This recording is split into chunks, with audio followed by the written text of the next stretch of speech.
ಆತ್ಮೀಯರೇ, ನಮಸ್ಕಾರ. ಸ್ವಲ್ಪ ಪುರ್ಸೊತ್ತಿತ್ತು ಅಂಥೇಳಿ ಒಂದು ಪುಸ್ತಕ ಓದ್ತಾ ಇದ್ದೆ. ಈ ಪುಸ್ತಕ ಓದ್ತಾ ಓದ್ತಾ ನನ್ನ ಓದಿನ ದಿನಗಳು ಅಂದರೆ ಪರ್ಟಿಕ್ಯುಲರ್ ನಾನು MSc ಮಾಡುವ ದಿನಗಳು, ಆವಾಗ ಓದಿದ್ದು, ಕಷ್ಟಪಟ್ಟಿದ್ದು ಅಥವಾ ಪ್ರಯತ್ನ ಪಟ್ಟಿದ್ದು ಅಂತ ಹೇಳಿದ್ರೆ ಚೆನ್ನಾಗಿ ಅನಿಸುತ್ತೆ. ಅದೆಲ್ಲ ನೆನಪಾಗ್ತಾ ಇದೆ. ಆವಾಗ ನಾನು ನಮ್ಮ ಶಿವಮೊಗ್ಗ ಜಿಲ್ಲೆಯ BRPಯಲ್ಲಿರ್ತಕ್ಕಂಥ ಕುವೆಂಪು ಯೂನಿವರ್ಸಿಟಿನಲ್ಲಿ MSc ಮಾಡ್ತಾಯಿದ್ದೆ. ನಾವು ಮೇಷ್ಟ್ರು ಮಾಡಿದಂಥ ಪಾಠಗಳನ್ನೆಲ್ಲ ನೋಟ್ಸ್ ಮಾಡ್ಕೋತಿದ್ದೀವಿ, ರೆಫರೆನ್ಸ್ ಬುಕ್ ಬಳಸ್ತಾ ಇದ್ದೀವಿ, ಓದ್ತಾ ಇದ್ದೀವಿ. ಆದರೆ ಈ ಸ್ಪೆಷಲ್ ಟಾಸ್ಕ್ ಅಂತ ಬರ್ತಲ್ಲ, ಅಂದರೆ ಈ ಸೆಮಿನಾರ್ ಮಾಡ್ಬೇಕಂತ ಹೇಳಿದ್ರೆ ಅಥವಾ ಈ ಅಸೈನ್ಮೆಂಟ್ ಬರಿಬೇಕಾದ್ರೆ ಅಡಿಷ್ನಲ್ ಇನ್ಫಾರ್ಮೇಷನನ್ನು ಹುಡುಕಬೇಕು ಅಂಥೇಳಿ I used to visit library. ನಮ್ಮ ಬಾಯ್ಸ್ ಹಾಸ್ಟೆಲಿಂದ ಲೈಬ್ರರಿ ತುಂಬ ದೂರ ಇತ್ತು. ಅಲ್ಲಿ ಕೆಳಗೆ ಮಾತ್ರ ಏನು ನಮಗೆ ಬಸ್ಸಿನ ಸರ್ವಿಸ್ ಇತ್ತು. ಅಲ್ಲಿಂದ ಬೆಟ್ಟದ ಮೇಲೆ ಹತ್ತಿ ಹೋಗ್ಬೇಕೀಗೆ, ಏದುಸಿರು ಬಿಟ್ಕೊಂಡಂತಲ್ಲ, ಹೋಗಿ ಉಸ್ಸಪ್ಪ ಅಂಥೇಳಿ ನಾವು ಲೈಬ್ರರಿ ಸೇರ್ತಾ ಇದ್ವಿ. ಆ ಲೈಬ್ರರಿನಲ್ಲಿ ನಮ್ಮ ಡಿಪಾರ್ಟ್ಮೆಂಟಿಗೆ ಸಂಬಂಧಿಸಿದಂಥ ರ್ಯಾಕಲ್ಲಿ ಹೋಗಿ ಅಲ್ಲಿ ಇರ್ತಕ್ಕಂಥ ಬುಕ್ಸ್ಗಳನ್ನ ತಗೊಂಡು ಓದಿ ಪಾಯಿಂಟ್ಸ್ ಎಲ್ಲ ಅಥವಾ ನೋಟ್ಸ್ ಮಾಡ್ಕೋತಾ ಇದ್ದೆ. ಕೆಲವೊಂದು ಸರಿ ಈ ವಿಷಯ ಇನ್ನೂ ಚೆನ್ನಾಗಿ ಅರ್ಥ ಮಾಡ್ಕೋಬೇಕು ಅಥವಾ ಈ ಬೇಸಿಕ್ ಕರೆಕ್ಟಾಗಿ ಹೇಳಬೇಕು, ಇನ್ನೊಂದಿಷ್ಟು ಕ್ಲಾರಿಟಿ ನಂಗೆ ಸಿಗಬೇಕು ಅಂತ ಸಮಯದಲ್ಲಿ I used to refer one different book. ಈ ಸಬ್ಜೆಕ್ಟ್ ಪುಸ್ತಕ ಅವನ್ನೆಲ್ಲ ಸಬ್ಜೆಕ್ಟ್ ಬುಕ್ಸ್ ಬಿಟ್ಟು ಒಂದಿಷ್ಟು ಬೇರೆ ಬುಕ್ಕನ್ನು ರೆಫರ್ ಮಾಡ್ತಿದ್ದೆ. ಅದರ ಹೆಸರು ಎನ್ಸೈಕ್ಲೋಪೀಡಿಯಾ. ಈ ಬ್ರಿಟಾನಿಕಾ ಎನ್ಸೈಕ್ಲೋಪೀಡಿಯಾ ಅಂಥೇಳಿ ನಮ್ಮ ತಲೆಮಾರಿನವ್ರಿಗೆ ಚೆನ್ನಾಗಿ ಗೊತ್ತಿದೆ. ಈ ಎನ್ಸೈಕ್ಲೋಪೀಡಿಯಾಗಳನ್ನ ಓದ್ತಿದ್ದೆ ನಾನು. ಎನ್ಸೈಕ್ಲೋಪೀಡಿಯಾ ಅಂದರೆ ಏನು ಸರ್? ಅದು ಕನ್ನಡದಲ್ಲಿ ಅದನ್ನು ತರ್ಜುಮೆ ಮಾಡಿದರೆ ವಿಶ್ವಕೋಶ ಅನ್ಬೋದು. ಈ it's one book or it may be set of different books, volumes ಅಂತ ಕರೀತಾರೆ. ಈ ಎನ್ಸೈಕ್ಲೋಪೀಡಿಯಾ ಅನ್ನುವ ಪದ actually it is originated from Greek. One phrase, ಗ್ರೀಕಲ್ಲಿ ಒಂದು ಫ್ರೇಸ್ ಇದೆ, ಎನ್ಕಿಲಿಯೋಸ್ ಪೀಡಿಯಾ ಅಂತೇಳಿ. ಅದರಿಂದ ಉತ್ಪತ್ತಿಯಾದಂಥ ಇಂಗ್ಲಿಷ್ ಪದ ಎನ್ಸೈಕ್ಲೋಪೀಡಿಯಾ. ಅದರಲ್ಲಿ ಸಮಗ್ರ ಮಾಹಿತಿ, ಭಾಳ ಅಚ್ಚುಕಟ್ಟಾಗಿರೋ ಮಾಹಿತಿ ಸಿಗುತ್ತೆ ಅಂತ ನಮ್ಗೆ ಗೊತ್ತಿದೆ. ಆದರೆ ಈ ಎನ್ಸೈಕ್ಲೋಪೀಡಿಯಾಗಳನ್ನ ನಾನು ರೆಫರ್ ಮಾಡಬೇಕಾದ್ರೆ ಒಂದು ಸಣ್ಣ ಡಿಫಿಕಲ್ಟಿ ಅನಿಸ್ತಾ ಇತ್ತು ನನಗೆ ಅವಾಗ. ಈ ಒಂದು 30 ಇಯರ್ಸ್ ಬ್ಯಾಕ್, ನಿಮಗೆ ಗೊತ್ತಿದೆ ಅಂದ್ಕೊಂಡಿದ್ದೀನಿ, ನಾನು ಕುವೆಂಪು ಯೂನಿವರ್ಸಿಟಿಯ ನಮ್ಮ ಸಬ್ಜೆಕ್ಟಿನ ಫಸ್ಟ್ ಬ್ಯಾಚಿನ ಫಸ್ಟ್ ರ್ಯಾಂಕ್ ಹೋಲ್ಡರ್ ನಾನು. ಒಂದು ಚಪ್ಪಾಳೆ. It's okay. ಆವಾಗ ಆ ರೆಫರ್ ಮಾಡ್ಬೇಕಾದ್ರೆ ಏನಾಗ್ತಂದರೆ ಈ ಅಪ್ಡೇಟೆಡ್ ಇನ್ಫಾರ್ಮೇಷನ್ ಸಿಗ್ತಿರಲಿಲ್ಲ. ಒಂದು 2-3 ವರ್ಷದ ಹಿಂದ್ಗಡೆದು, 4 ವರ್ಷದ ಹಿಂದ್ಗಡೆಯೋ ಏನು ಪ್ರಿಂಟ್ ಆಗಿರುತ್ತೆ ಪುಸ್ತಕ, ಅವಾಗಿನ ಇನ್ಫಾರ್ಮೇಷನ್ ನಮ್ಗೆ ಸಿಗ್ತಾ ಇತ್ತು. ಹಾಗಾಗಿ ಅನ್ಕೋತಿದ್ದೆ ನಾನು, ಇದು ಸಿಗಲ್ಲ ಅಂತೇಳಿ. ಇಟ್ಸ್ ಓಕೆ, ನಾವು ಹಾಗೆ ಯೋಚನೆ ಮಾಡ್ತೀವಿ. ಬಟ್ ಈ ಪ್ರಾಬ್ಲಮನ್ನು, ಈ ಥರದ ಒಂದು ಸನ್ನಿವೇಶನ ಅರ್ಥ ಮಾಡ್ಕೊಂಡಂಥ ಒಬ್ಬ ವ್ಯಕ್ತಿ, ಈ ಅಮೇರಿಕನ್ ವ್ಯಕ್ತಿ, ಅವ್ರೇನು ಮಾಡ್ತಾರೆ ಅಂದರೆ, ಈ ಆನ್ಲೈನಲ್ಲಿ ಇನ್ಫಾರ್ಮೇಷನ್ ಸಿಗುವಂಥದ್ದಾದರೆ ಎಷ್ಟು ಚೆನ್ನಾಗಿರುತ್ತೆ ಅಂಥೇಳಿ ಅವರು ಒಂದು ಈ ಆನ್ಲೈನ್ ಪೇಜ್ ಅಥವಾ ವೆಬ್ಸೈಟನ್ನು ಮಾಡ್ತಾರೆ. ಅದರ ಹೆಸರು ನ್ಯೂಪೀಡಿಯಾ ಅಂತ, NUPEDIA, ನ್ಯೂಪೀಡಿಯಾ ಅಂಥೇಳಿ. ಇದನ್ನು ಮಾಡಿದವರು ಜಿಮ್ಮಿ ವೇಲ್ಸ್ ಅಂತ. ಇವರು ನ್ಯೂಪೀಡಿಯಾನ ಇನ್ ದ ಇಯರ್ 2000 ಆವಾಗ ಅದನ್ನು ಸ್ಟಾರ್ಟ್ ಮಾಡ್ತಾರೆ. ಅದರಲ್ಲಿ ಈ ಭಾಳ ಸ್ಪೆಷಲಿಸ್ಟು, ಒಳ್ಳೆ ಆಥರ್ಗಳು ಆರ್ಟಿಕಲ್ನ ಇವರಿಗೆ ಕಳಿಸ್ಬೇಕು. ಇವರು ಅದನ್ನು ರಿವ್ಯೂ ಮಾಡಿ ಅಥವಾ ಎಡಿಟ್ ಮಾಡಿನು ಅವರು ಅದನ್ನು ಪರಾಮರ್ಶಿ ಅಂತ ಹೇಳಿದ್ರೆ ಸರಿ ಹೋಗುತ್ತೆ, ಪರಾಮರ್ಶಿ ಅದನ್ನು ಅಪ್ಲೋಡ್ ಮಾಡ್ತಿದ್ರು, ನಮಗೆಲ್ಲ ಸಿಗ್ತಾ ಇತ್ತು. ಆದರೆ ಏನಾಗ್ತಿತ್ತು, ಈ ಇಡೀ ಪ್ರೋಸೆಸ್ಸಲ್ಲಿ ತುಂಬ ಡಿಲೇ ಆಗ್ತಿತ್ತು. ಭಾಳ ಕಡಿಮೆ ಆರ್ಟಿಕಲ್ ಮಾತ್ರ ಆ ವೆಬ್ಸೈಟಿಗೆ ಬರ್ತಾಯಿತ್ತು. ಇದನ್ನು ಗಮನಿಸಿದಂಥ ಆ ಎಡಿಟೋರಿಯಲ್ ಟೀಮ್, ಆ ಪರ್ಟಿಕ್ಯುಲರ್ ಎಡಿಟೋರಿಯಲ್ ಟೀಮ್ ಇರುತ್ತಲ್ಲ, ಅಂದರೆ ಆ ಸಂಪಾದಕಿ ಅಂತಿರ್ತಾರೆ, ಸಂಪಾದಕರು, ಅದರ ಮುಖ್ಯ ಸಂಪಾದಕ ಅಂದರೆ ಚೀಫ್ ಏನಿರ್ತಾರೆ ಅವರು ಲ್ಯಾರಿ ಸ್ಯಾಂಗರ್ ಅಂತ. ಅವರು ಏನು ಮಾಡ್ತಾರೆ, ಇದು ನಮಗೆ ಬೇಗ ಆಗ್ತಿಲ್ಲ ಅಂಥೇಳಿ ಅವಾಗ ಅವ್ರು ಏನು ಮಾಡ್ತಾರೆ, ಈ ನ್ಯೂಪೀಡಿಯಾದ ಒಂದು ಬ್ರಾಂಚ್, ಇಲ್ಲೇನು ಗಿಡಗಳಿದೆ ನನ್ನ ಹಿಂದ್ಗಡೆ ಹತ್ರಕ್ಕೆ, ಅದರ ಇನ್ನೊಂದು ಮಗ್ಗಲನ್ನು ಪರಿಚಯಿಸ್ತಾರೆ ನಮಗೆ. ಅದರ ಹೆಸರೇ ಈ ನ್ಯೂಪೀಡಿಯಾದಿಂದ ಚೂರು ಹೊರಗಡೆ ಬಂದಂಥ ಒಂದು ಬ್ರಾಂಚು, ಅದರ ಹೆಸರು ವಿಕಿಪೀಡಿಯಾ, WIKIPEDIA. ನೋಡಿ, ನಮ್ಮೆಲ್ಲರಿಗೂ ಮಾಹಿತಿ ಕೊಡ್ತಕ್ಕಂಥ ವಿಕಿಪೀಡಿಯಾದ ಮಾಹಿತಿನ ನಿಮ್ಮ ಜೊತೆಗೆ ಹಂಚ್ಕೋಬೇಕಂತ ಬಂದಿದ್ದೀನಿ. ನಿಮ್ಮ ಡಾಕ್ಟರ್ ಮಹಾಂತೇಶ್ ಆರ್ ಕಮಾರ್. ಮತ್ತೊಮ್ಮೆ ಎಲ್ಲರಿಗೂ ನಮಸ್ಕಾರ. ಈ ವಿಕಿಪೀಡಿಯಾದ ಜನ್ಮ ಭಾಳ ರೋಚಕ ಇದೆ.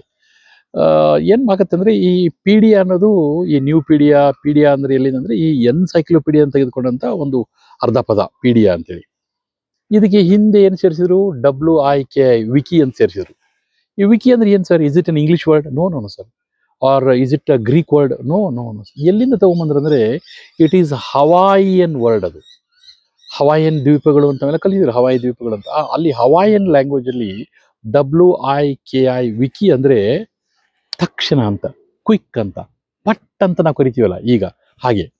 ಅಂದ್ರೆ ಈ ಒಂದು ವೆಬ್ಸೈಟ್ ಅಥವಾ ಈ ಪೋರ್ಟಲ್ ಅಥವಾ ಈ ಒಂದು ಆನ್ಲೈನ್ ಸರ್ವಿಸ್ ಏನಿದೆ, it gives you very quick information, ಪಟ್ ಅಂತ.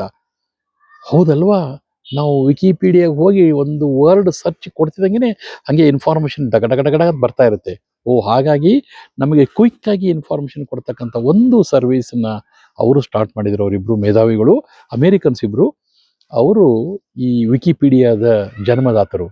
ಹೀಗೆ ಪಟ್ ಅಂತ, ಕ್ವಿಕ್ ಅಂತ, ಕ್ವಿಕ್ ಅಂತ ಇನ್ಫಾರ್ಮೇಶನ್ ಕೊಡ್ತಕ್ಕಂಥ ಒಂದು ಸರ್ವಿಸ್ ವಿಕಿಪೀಡಿಯಾ ಜನ್ಮ ತಾಳಿದ್ದು ನಮ್ಮ ಜನವರಿ 15, 2001.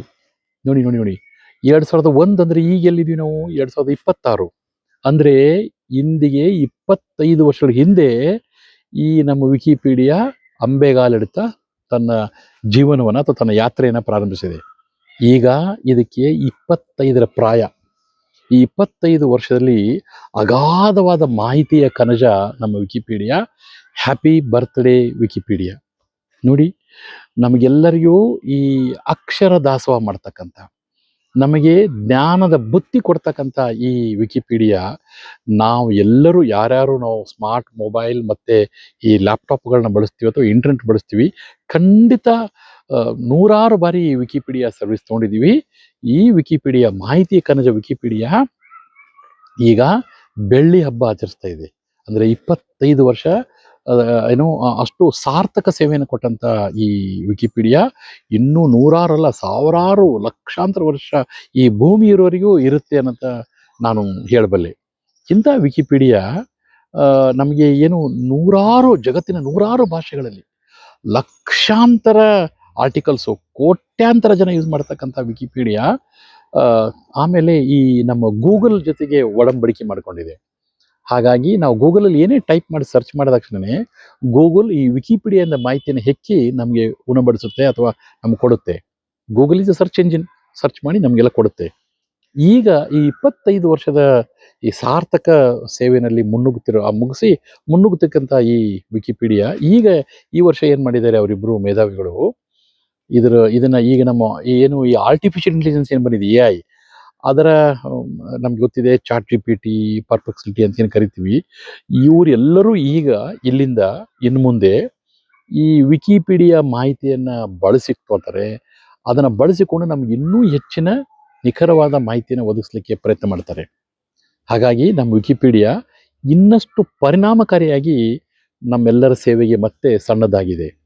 ಇಂಥ ವಿಕಿಪೀಡಿಯಾ ಅದರ ಜನ್ಮ ತಾಳಿದ್ದು, ಅದರ ಒಂದು ಪ್ರಾಬ್ಲಮನ್ನು ಅವ್ರು ಅರ್ಥ ಮಾಡಿಕೊಂಡು ಅದಕ್ಕೆ ಸೊಲ್ಯೂಷನ್ ಹುಡುಕಿದ್ದಾರೆ ನೋಡಿ, ಅಲ್ವಾ? ಗ್ರೇಟ್ ಅವರು. ಅದಕ್ಕೆ ಮಕ್ಕಳೇ, ಪೇರೆಂಟ್ಸ್ಗೂ ಇದು ಅನ್ವಯ ಆಗುತ್ತೆ. ಅದರಲ್ಲಿ ವಿಶೇಷವಾಗಿ ಐ ಲವ್ ಕಿಡ್ಸ್ ಮಕ್ಕಳಿಗೆ ಹೇಳ್ತಕ್ಕಂಥದ್ದು, ವೆನ್ ಎವರ್ ಯು ಆರ್ ಎಲ್ಲ ನೀವು ಒಂದು ತೊಂದರೆಯಲ್ಲಿ ಸಿಕ್ಕಾಕೊಂಡಾಗ ಆ ಪ್ರಾಬ್ಲಮನ್ನು ಬರೀ ಪ್ರಾಬ್ಲಮ್ ಅಂತ ಗಮನಿಸಲಾರದೆ ಇದಕ್ಕೆ ಏನು ಸೊಲ್ಯೂಷನ್ನು, ಇದನ್ನು ಬೇರೆ ರೀತಿ ಹೇಗೆ ಥಿಂಕ್ ಮಾಡ್ಬೋದು ಅಂತ ನೀವು ಯೋಚನೆ ಮಾಡಿದರೆ ಒಂದು ಅದ್ಭುತ, ಈ ಥರ ವಿಕಿಪೀಡಿಯಾದ ಒಂದು ಅದ್ಭುತನ ನೀವು ಸೃಷ್ಟಿ ಮಾಡ್ಬೋದು. ನೀವು ಯಾರಿಗೂ ಕಡಿಮೆ ಇಲ್ಲ, you are all equally capable. ಅದಕ್ಕಾಗಿ ಮಕ್ಕಳೇ, ನೀವು ಏನೇ ಒಂದು ಹೊಸದನ್ನು ಮಾಡಬೇಕಾದ್ರೆ ಮೊದಲು ಅದು ಏನು, ಯಾಕೆ, ಹೇಗೆ ಅನ್ನೋದನ್ನು ಪರಿಪೂರ್ಣ ಜ್ಞಾನ ನೀವು ತೆಗೆದುಕೊಳ್ಳ್ರಿ. ಈಗ ಬೇಕಾದಷ್ಟಿದೆ. We are living in a era of information. ಜಗತ್ತಿನಲ್ಲಿ ಇನ್ಫಾರ್ಮೇಷನ್ ಮಹಾಪೂರ್ವೇ ಹರಿತಾ ಇದೆ ಅಲ್ವಾ? ಬೇಕಾದ ಕಡೆಯಿಂದ ಇನ್ಫಾರ್ಮೇಷನ್ ಬರುತ್ತೆ. ನೀವು ದಯವಿಟ್ಟು ಕೊಟ್ಟ ಸಮಯವನ್ನು, ನಿಮಗೆ ಸಿಕ್ಕ ಸಮಯವನ್ನು ಸದುಪಯೋಗ ಮಾಡಿಕೊಡ್ರಿ. Invest time on yourself. ನಿಮ್ಮ ಬಗ್ಗೆನೇ ಟೈಮನ್ನು ಸದುಪಯೋಗ ಮಾಡಿಕೊಡ್ರಿ. If you invest on yourself, ನಾವು ಈಗ ಇನ್ವೆಸ್ಟ್ ಮಾಡಿದರೆ people will think about you.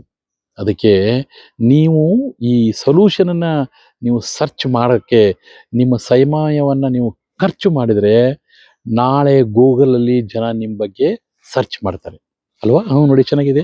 ಆ ಥರಕ್ಕೆ ನಮ್ಮ ಮಕ್ಕಳು ಸಾಧಕರಾಗಲಿ.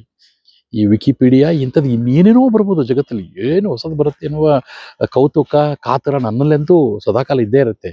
ಹಾಗಾಗಿ ನಮ್ಮ ಮಕ್ಕಳು ಅವರ ಸಾಧನೆ ಮೂಲಕ ಈ ವಿಕಿಪೀಡಿಯಾ ಅಂತಕ್ಕಂಥ ವಿಶ್ವವ್ಯಾಪಿ ವೆಬ್ಸೈಟ್ಗಳಲ್ಲಿ ಅವರ ಇನ್ಫಾರ್ಮೇಷನು, ಅವ್ರ ಬಗ್ಗೆ, ಅವರ ಸಾಧನೆ ಬಗ್ಗೆ ಹೊಗಳಿಕೆ ಮಾತುಗಳನ್ನ ಕೇಳಲು ನಾನು ತುದಿಗಾಲಲ್ಲಿ ನಿಲ್ತಾ ಇದ್ದೀನಿ.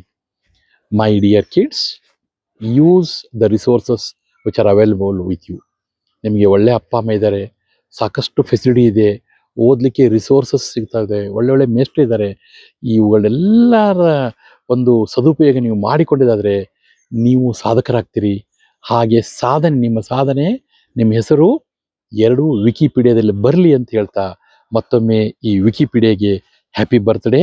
25 ನಾನು ಆಗಲೇ ಹೇಳಿದಂಗೆ 100, 1000 ವರ್ಷ, ಲಕ್ಷ ವರ್ಷ ವಿಕಿಪೀಡಿಯಾ ನಮ್ಮೆಲ್ಲರ ಜ್ಞಾನ ದಾಹವನ್ನು ತಣಿಸುವಂತಾಗಲಿ ಅಂತೇಳಿ ಮತ್ತೊಮ್ಮೆ ಹಾರೈಸ್ತೇನೆ. ಎಲ್ರಿಗೂ ಶುಭವಾಗಲಿ. ನಮಸ್ಕಾರ.